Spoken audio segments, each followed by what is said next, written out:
Where is the player obligation versus the official's obligation to make sure a warning is given? Yeah, I think the obligation is the player to line up correctly because it's called preventative officiating. You want to help correct things before they happen because no one wants a bunch of flags. Officials don't want a bunch of flags, but they can't ignore infractions. So early in the game, if there's an opportunity, talk to them after the play, make sure the coach is made aware of that and take that opportunity early in the game. And then you hope that the player then takes that and he corrects it. Ultimately, the officials want to help.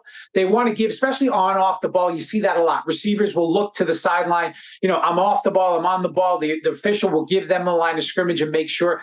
But ultimately, the officials want to help, and they will.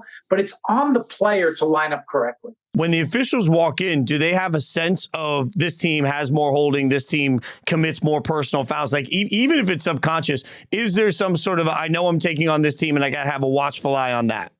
Well, they do. They scout the two teams. If I'm doing the Eagles-Cowboys game, we're going to look at film. We're going to look at if they played this year already, we're going to look at the last time they played. We're going to look at their last 2 or 3 games, just like the teams do, and look for tendencies. Not that they're going to single out a specific player, but they're going to look, right, you're working the Eagles. You got to be ready for the brotherly shove. How are we officiating this?